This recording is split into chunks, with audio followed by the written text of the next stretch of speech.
آله الطيبين الطاهرين المعصومين المنتجبين الذين أذهب الله عنهم الرجس وطهرهم تطهيرا.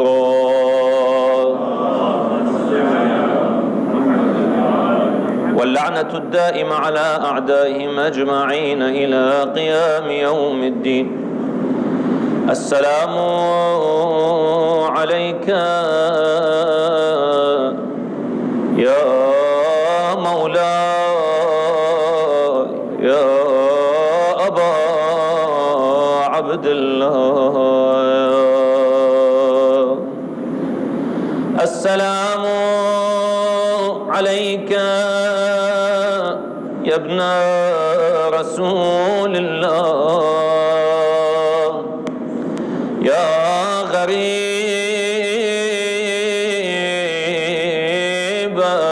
كربلاء يا رزقنا الله في الدنيا زيارتكم وشفاعتكم في الدنيا والآخرة. اللهم صل على محمد وآل محمد.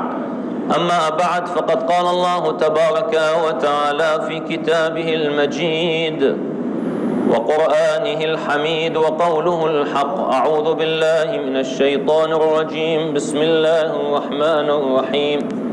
قالوا يا ذا القرنين إن يأجوج ومأجوج مفسدون في الأرض فهل نجعل لك خرجا على أن تجعل بيننا وبينهم سدا.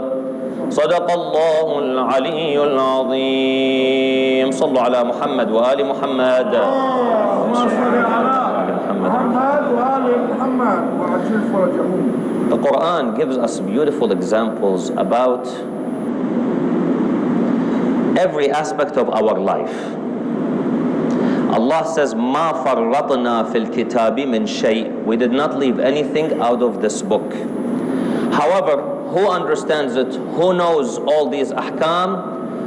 It is ar-rasikhuna fil ilm. Muhammad wa ali Muhammad. Allahumma salli ala Muhammad wa ali Muhammad.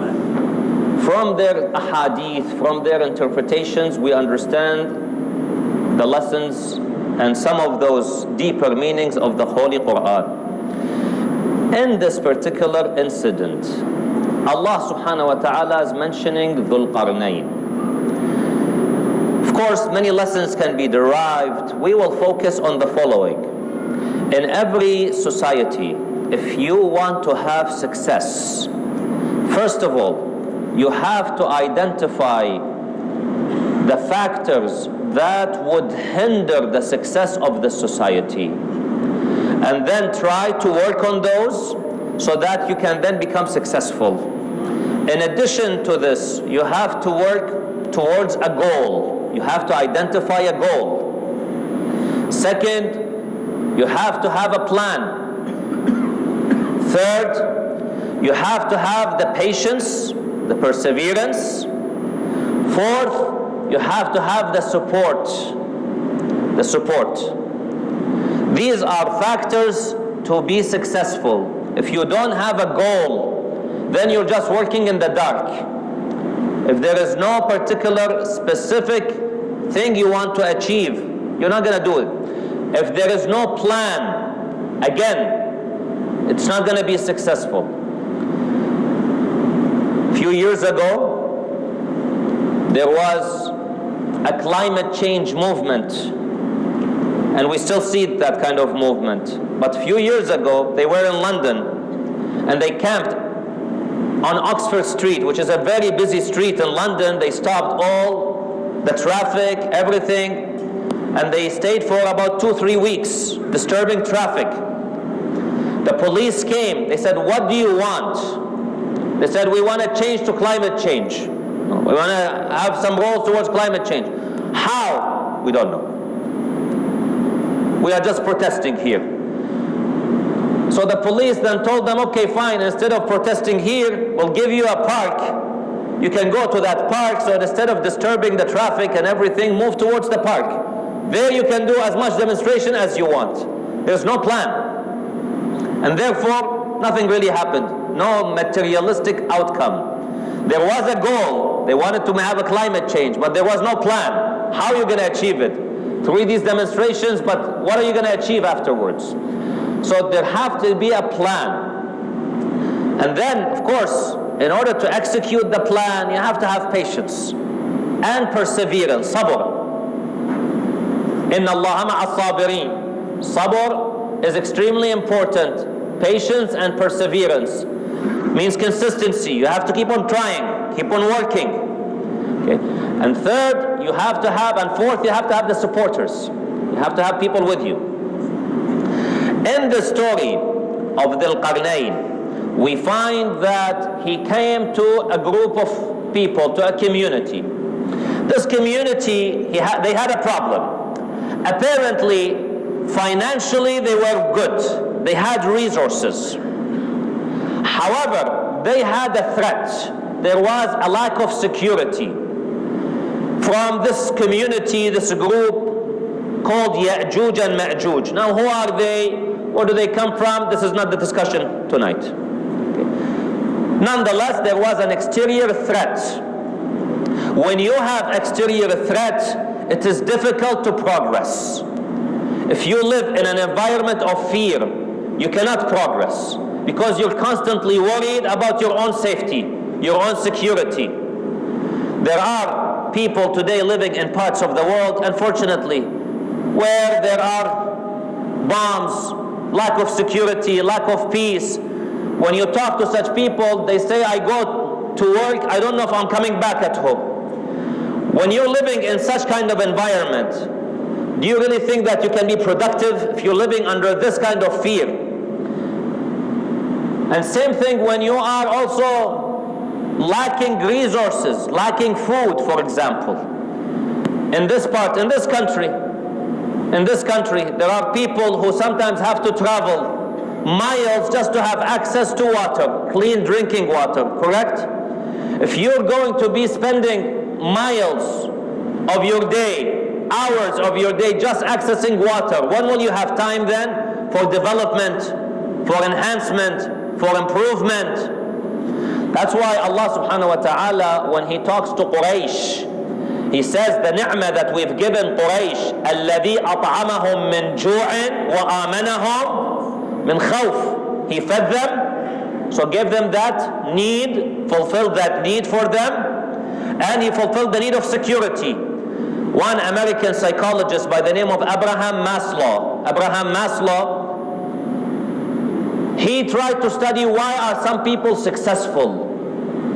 People like Albert Einstein. How come not everyone becomes an Albert Einstein? So he came up with a pyramid.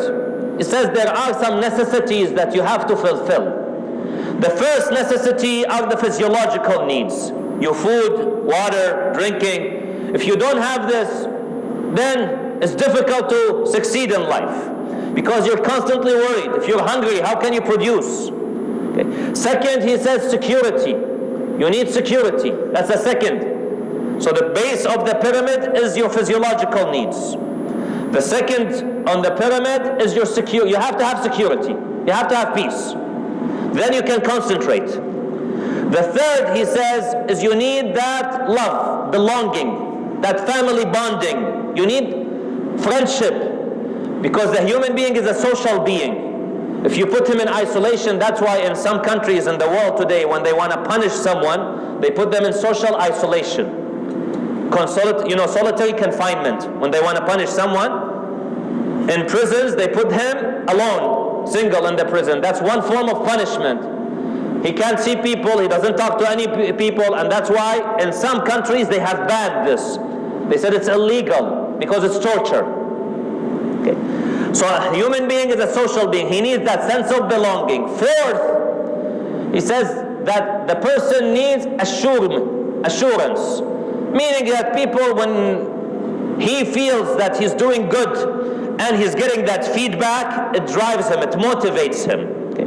This is maybe where we disagree with Maslow, because Imam Ali alayhi salam says اللهم صل على محمد وآل محمد. لا تستوحشوا طريق الحق لقلة سالكيه. Don't feel lonely when you're on the path of haqq because there are so few people on it. When you are on the haqq, you'll be alone. This is a standard. وَمَا أَكْثَرُ النَّاسِ وَلَوْ حَرَصْتَ بِمُؤْمِنِينَ. The majority of people, no matter how much you try, Ya Rasulullah, are not mu'mineen. Words, iman is just on the tongue. As Imam al-Hussein alayhi salam said when he was heading to Kufa from Mecca, he said, وَالدِّينُ النَّاسُ عَبِيدُ الدُّنْيَا وَالدِّينُ لَعِقٌ عَلَىٰ أَلْسِنَتِهِمْ. He said, people are the slaves of dunya. Religion is just used on their tongues.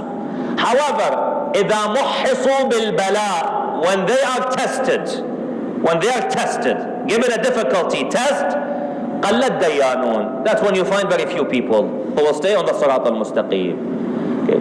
So that's how the human being is. Imam Ali says, as long as you know that you are following the madhab, the sharia, you are on the path of Ahlul Bayt. If you're in doubt, you ask, where is haqq, where is batil? You ask the maraju' al-taqleed. As long as you know you're on the Sirat al-Mustaqim, you're on the haqq, then don't worry about what people say. Because you will be alone. People will not like that. Anyways, Abraham Maslow says these 4 conditions are necessary until you get to the 5th, where is the actualization of one potential, where you just fly. Now you can produce. That's what he says. Here, Dhul Qarnayn, who was a king and a mu'min, a pious man, muttaqi. He comes to this group. He asks them, what is the problem? They say, we have a problem. What is your problem? We have resources, but we have lack of security. There is a group, Ya'juj and Ma'juj. They attack us, they raid our goods, and they go. And every now and then they come back and they attack us again. So we are living in constant fear. So he comes to this society, to this community, tries to identify where's the problem, so that we can help this community flourish, prosper. Then they identify the problem. They told him, this is our problem. The problem is lack of security. So, Ya Dhul Qarnayn, can we pay you ajr? We give you ajr, kharja, so that you make a dam, you build a wall between us and them, so now they cannot attack us anymore.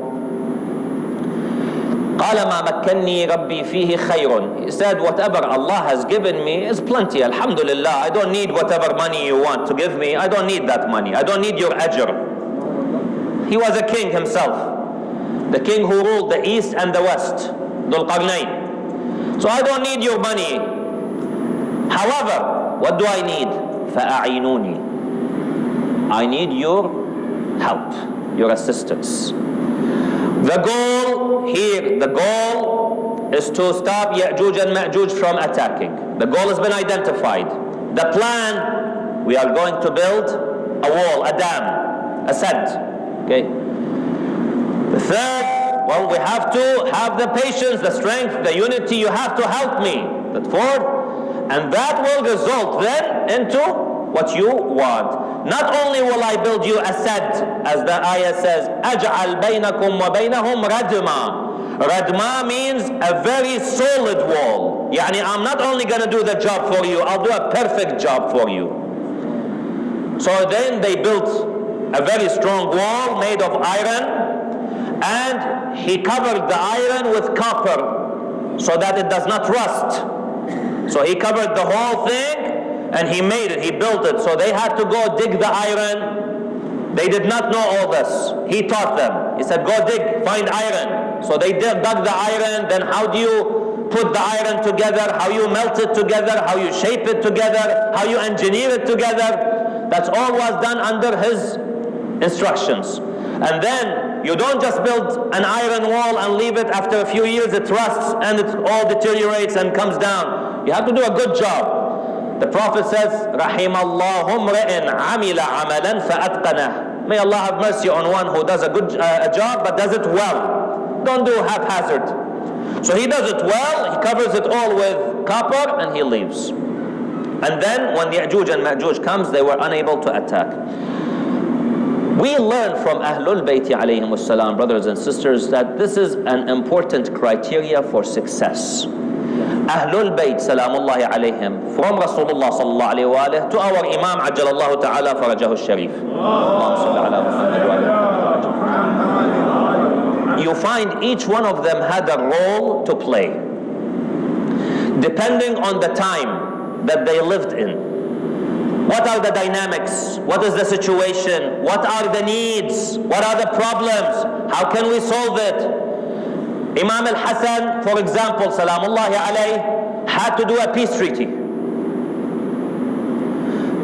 Imam al-Hussein, salamullahi alayhi, the dynamics were different. He had to rise. Imam al-Sajjad, salamullahi alayhi, came through the dua and through buying slaves, educating, teaching, and releasing. Imam al-Baqir, Imam al-Sadiq, teaching, opening the doors so that students can come. So each one had a different role. Yes, they had their essential roles as an Imam al-Ma'soom, which is Hidayatul Nas, the Hidayah. وَجَعَلْنَاهُمْ أَئِمَّةً يَهْدُونَ بِأَمْرِنَا. We made them Imams to guide. That's the essential role of the Imam, along with some other roles that are essential to the Imam. So they all have these roles of Hidayah. All these roles are to all of them. However, when you look at the situation, Imam al-Sadiq alayhi salam, he experienced a political revolution.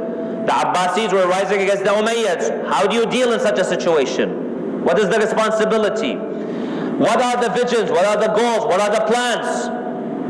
What is the methodology you're going to use for Hidayah?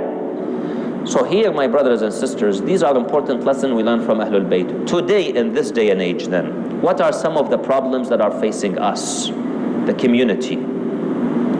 There are several. We will mention only two because of the sake of time. One is the media. Media is one of the problems today that are facing us. Two is ideological attacks. The ideologies are being attacked. We also have a financial issue, but that we don't have much time. We might touch upon it maybe a little bit. But these two things, the media, the ideological issues, the control of the financial systems, which then influence politics. This is the problem we are facing today in the world. Now, what can be done? First, we have to identify the problems. When we come to the media is a very powerful tool. From the time of Namrud and Ibrahim alayhim as-salam, time of Fir'aun and Musa alayhim as-salam, until this day and age. Fir'aun had the power, had the pulpit. He had the pulpit, if we may call it the pulpit. He came out and he spoke to the people of Egypt. Don't you see the rivers of water flowing under me? The control of the water is in my hand. Mulku Misr, I have Mulku Misr. And then Har Tajri min tahti. Do you see that? So later on what happened? فَاسْتَخَفَّ قَوْمَهُ فَأَطَاعُوهُ. The people then were fooled and they followed him. Because he had the power of the media. He had the control of the media in that time. Bani Umayyah had the media in that time. Bani al-Abbas. Today, same thing. The only difference today is the media has become a lot faster. Today you post something, within literally minutes, you got millions of viewers. So the speed now is much faster. And it's accessible from everywhere, from your pockets, from your hand, from your palm you can access it. So this is something that is there. There is a professor of political science from the University of Oklahoma in the United States by the name of Dr. Hertz. Professor Hertz wrote a paper in 1998, 21 years ago. This is before the internet became really so prominent, social media. Back then, in 1998, he wrote a paper. The title of paper was The Theory of Moral Ecology. What he was saying is, just like you have companies that pollute the air, there are companies that pollute your morality. And therefore, and he says those companies are the media outlets. The media outlets control your morality, they corrupt you. He's a professor of political science. It's not from a religious perspective, from an academic perspective. So the media is very powerful. In what way? Now there are different platforms. One is television. Today, for example, you see our children. What do they watch? The little kids. Don't they watch cartoons? Don't they watch television? That's where they're getting their information from. Can we stop them? It's difficult. I wouldn't say it's impossible, but it's difficult. What else? The games, gaming. You see our children are playing games. Can you stop them? It's difficult. I wouldn't say it's impossible, but it's difficult. Okay. The third, the movies. Our children are watching movies. Can you stop them? It's difficult. It's difficult. They're watching all these movies. I remember a few years ago, speaking of movies, I was invited someplace, I won't mention where. It was the last week of Safar. You know, the Shahada of the Prophet, Imam al-Hassan, Imam al-Rida alayhi salam, according to different ruwayat. In the last week of Safar, we have these ruwayat. So I was invited someplace. The last night, we indicated that last night will be commemorating the Shahada of Imam al-Hassan salamullahi alayhi. So we're going to dedicate that night for Imam al-Hassan salamullahi alayhi, Kareemu Ahl al-Bayt. Okay. So we go to the majlis, I go to the majlis, we deliver the sermon. At the end, after the majlis, some brothers come to me, they said, Sheikh, good job, well done. I thought maybe they're talking about the majlis. I said, thank you very much, Jazakumullah khaira. You think the majlis, yani? No, they said, we're not talking about the majlis. I said, okay, what are you talking about then? He said, tonight, they said, there is a movie that's being released by Shah Rukh Khan. And we were wondering, who's gonna win, you or Shah Rukh Khan? Will more people come to the mosque tonight, or they will go to the movies? We were wondering. But you won. Alhamdulillah, you got the crowd tonight. And I said, Inna lillahi wa inna ilayhi raji'un. There is a majlis of Imam al-Hassan and a movie. And people would leave the majlis and they would go to the movie. Although, alhamdulillah, we managed to keep them in the majlis, at least the majority of them. But you can see the power of the media. You can't stop it. It's difficult. It's difficult. It's not impossible, but it's difficult. So you have the television, you have the movies, you have the games. This is now the news. The news is something else. The news, mashallah, is a big deal in the media. 5, the literature. Stories, novels, etc. A very powerful way of propagating an ideology through stories, through novels. So you put it in a subtle manner. What can we do? This is where we are lacking, brothers and sisters. Now we cannot stop it, but what we need to do is to come up with alternatives. We need to come up with alternatives. So what we do here is we have to think collectively as a community. What can we do? First of all, how many cartoons have we been able to produce that propagate the akhlaq of Ahlul Bayt, the ideologies of Ahlul Bayt, and at high quality? Because our children are watching Disney. Let's be honest. Our children are watching Disney. They expect this kind of quality. You give them low quality, they're not gonna watch. In other words, you have to produce the quality of Disney, but with akhlaq, with manners, with content. This means we have to invest a lot of money. Millions of dollars are required here. Are we unable to do it? Yes, we are. We are capable of doing it. As a community, when we are putting together our effort, unite, we have the goal, we can put the plan, we can work towards it. Alhamdulillah, the Shi'i community globally is not a poor community, globally. But we need to work together. We need to identify. So we really have to invest in this. We're not investing much. Second, gaming. Investing in gaming. You see some of your children, let's be honest, they come to the mosque. Don't they carry the phone and they start playing games? Have you not seen them? Okay. What substitutes have we given them? Again, we need to invest in the gaming industry. You know, I was one day talking to some brothers who were in the IT. I told them it will be really nice to come up with a game where, for example, you depict the Battle of Ashura, but you choose one of the 72 companions. You could choose to be Hor or Habib or Abis, and your job is to defeat the enemies. Your job is to defeat the enemies.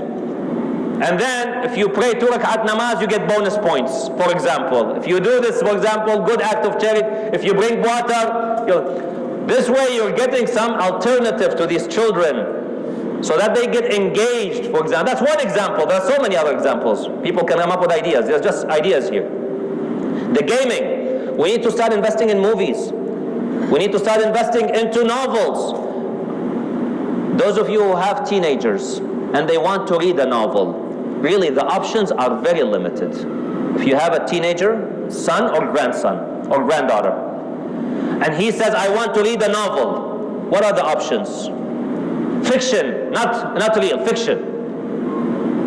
Go to the bookstore and try. Most of them today are romance novels. For teenager, romance novels.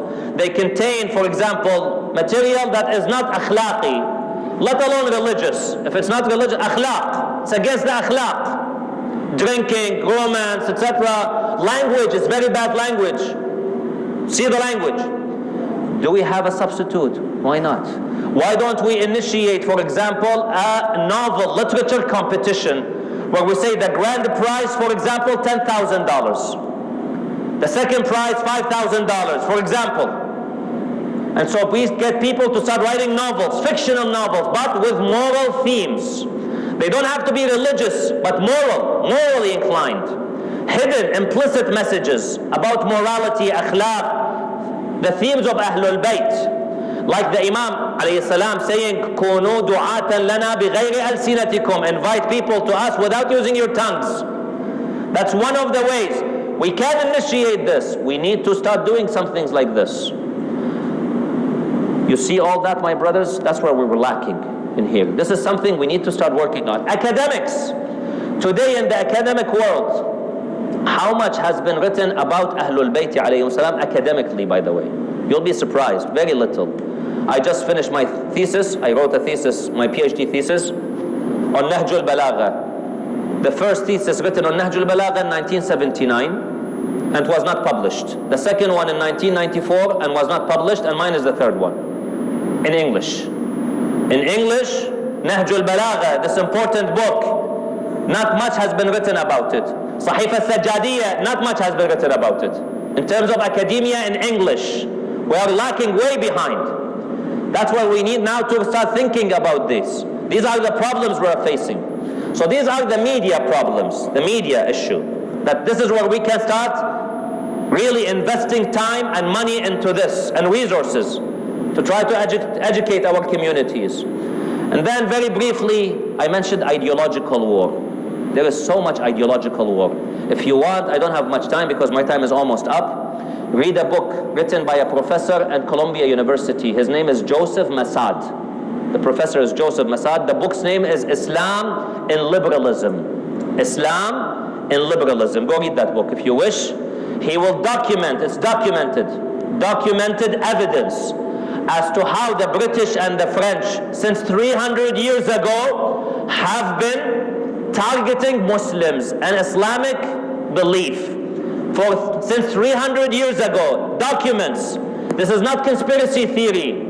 This is not written by some newspaper, a professor at a university who's written this. And before him, there was another professor by the name of Edward Said, who wrote a very prominent book called Orientalism.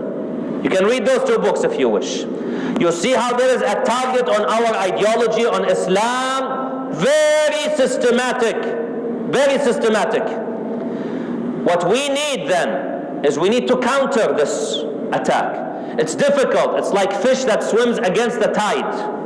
That's what we are.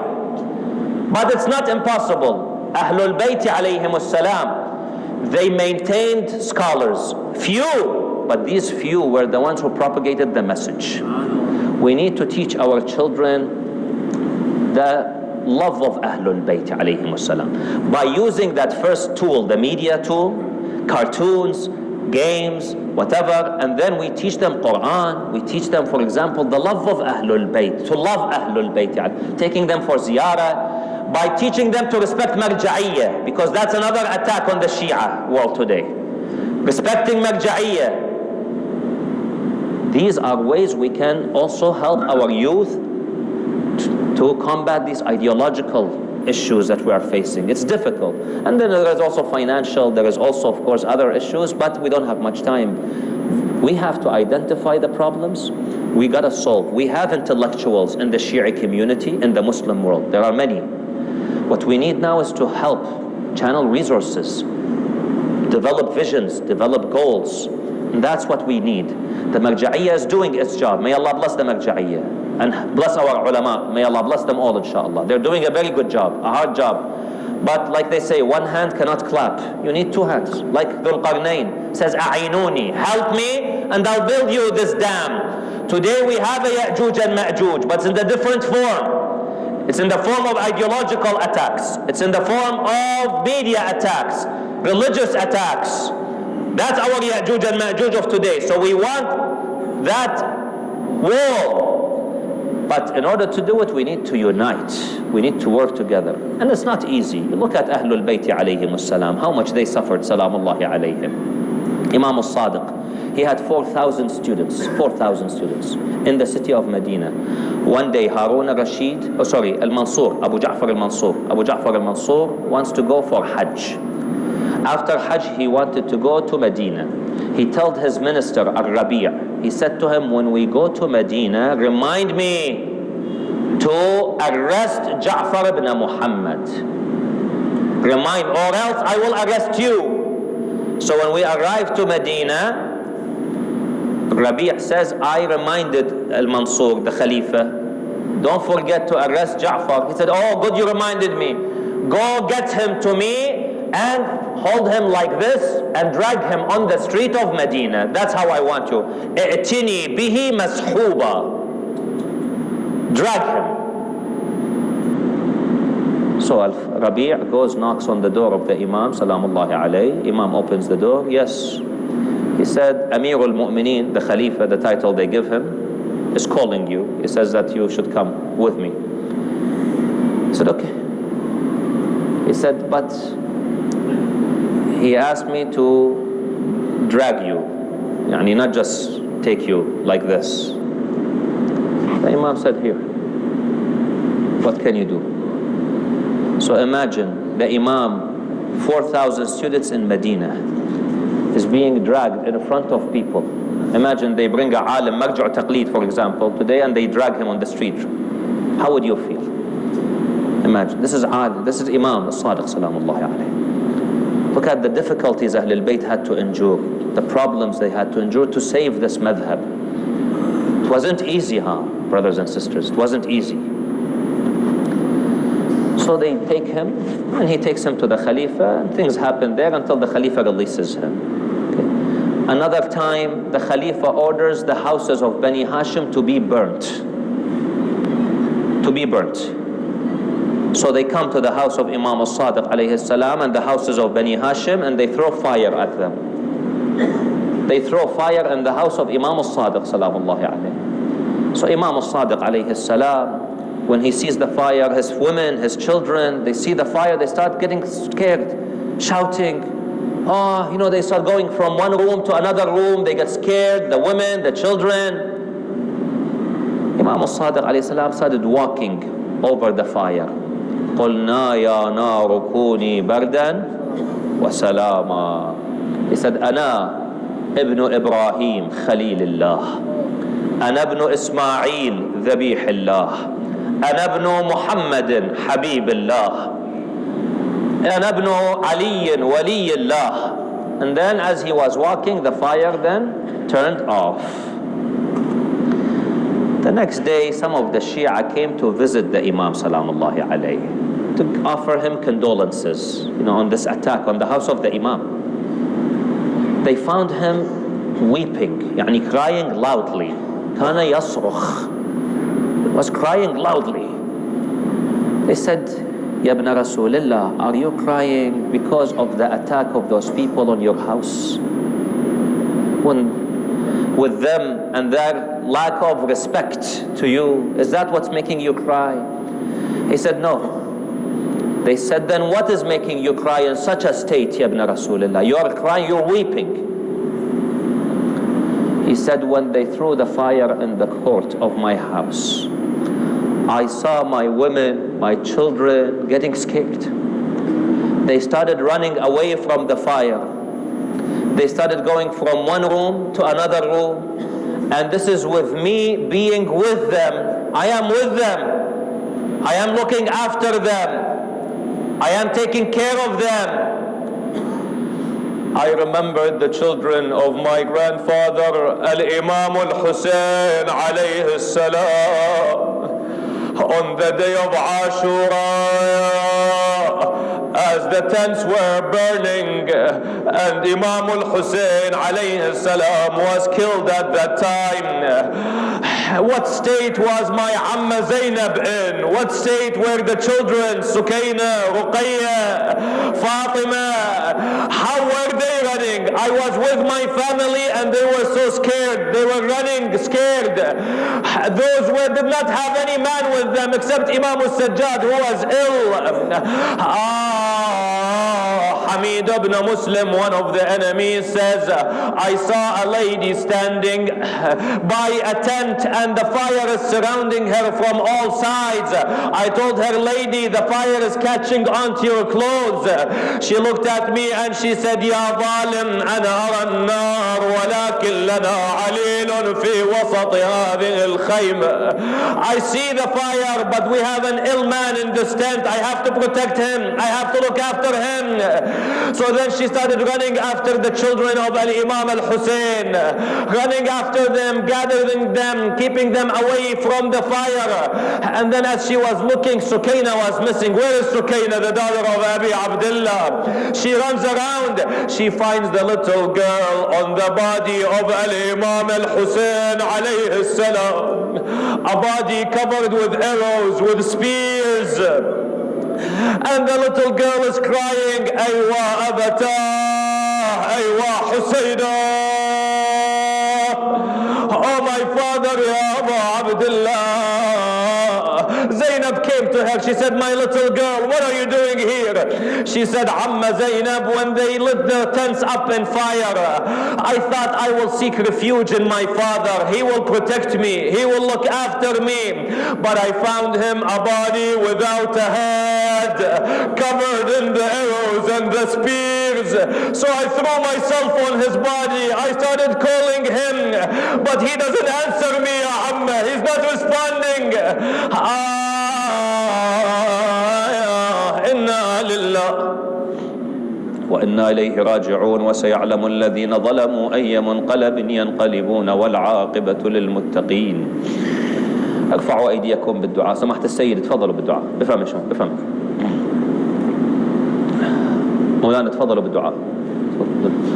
ارفعوا أيديكم. Raise your hands in dua. Inshallah, Allah, through the barakah of Ahlul Bayt, fulfill the hajat of the mu'mineen and the mu'minat, inshallah. أعوذ بالله من الشيطان الرجيم. بسم الله الرحمن الرحيم. أمن يجيب المضطر إذا دعاه ويكشف السوء. أمن يجيب المضطر إذا دعاه ويكشف السوء. أمن يجيب المضطر إذا دعاه ويكشف السوء. أمن يجيب المضطر إذا دعاه ويكشف السوء. أمن يجيب المضطر إذا دعاه ويكشف السوء. اللهم إنا نسألك وندعوك باسمك العظيم الأعظم الأعز الأجل الأكرم يا الله. يا الله يا الله يا الله يا الله يا الله يا الله يا الله يا الله يا الله. اللهم بفاطمة وأبيها وبعلها وبنيها والسر المستودع فيها اكشف عنا السوء يا الله. اللهم اغفر ذنوبنا، كفر عنا سيئاتنا، وتوفنا مع الأبرار مع محمد وآله الأطهار. اللهم اجعلنا وذريتنا إلى يوم الدين من شيعة محمد وآل محمد المتقين يا الله، ومن خدمتهم المخلصين يا الله، وارزقنا شفاعتهم في الدنيا وفي القبر وفي الآخرة، واحشرنا في زمرتهم وفي درجتهم في الجنة يا الله. اللهم اقض حوائج المؤمنين والمؤمنات، شافي وعافي جميع مرضى المؤمنين والمؤمنات. رب اغفر لي ولوالدي وللمؤمنين يوم يقوم الحساب. رب ارحمهما كما ربياني صغيرا. رب اجعلني مقيم الصلاة ومن ذريتي ربنا وتقبل دعاء. اللهم اكشف هذه الغمة عن هذه الأمة. اللهم انصر الإسلام والمسلمين، وحد صفوف وقلوب المسلمين يا الله. عجل لوليك الفرج، واجعلنا من شيعته وأنصاره وأعوانه والمستشهدين بين يديه. Together. اللهم كن لوليك الحجة ابن الحسن صلواتك عليه وعلى آبائه في هذه الساعة وفي كل ساعة وليا وحافظا وقائدا وناصرا ودليلا وعينا، حتى تسكنه أرضك طوعا وتمتعه فيها طويلا برحمتك يا أرحم الراحمين، لقضاء الحوائج، شفاء المرضى، كشف هذه الغمة عن هذه الأمة، ولتعجيل فرج مولانا صاحب العصر والزمان. And for the arwah of all the marhumin, the mu'mineen and the mu'minat, our marhumin, the shuhada, the ulama, may Allah send the thawab of Surah Al-Mubarakat Al-Fatiha مع الصلوات. اللهم صل على محمد وآل محمد وعجل. أعوذ بالله من الشيطان الرجيم. بسم الله الرحمن الرحيم. الحمد لله رب العالمين الرحمن الرحيم مالك يوم الدين إياك نعبد وإياك نستعين. Brothers and sisters, a reminder, tomorrow inshallah we'll have dua Kumail inshallah. Allah gives us tawfiq to do so, and there will also be a lecture tomorrow after dua Kumail, if Allah gives us tawfiq inshallah. Tomorrow it will be about istighfar, especially it's Thursday night, the theme of istighfar inshallah.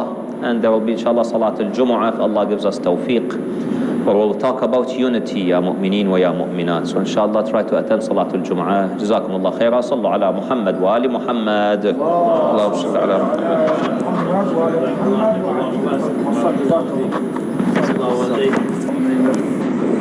Suggest you finish up everything as well and recite أحسنتم. السلام عليك يا رسول الله.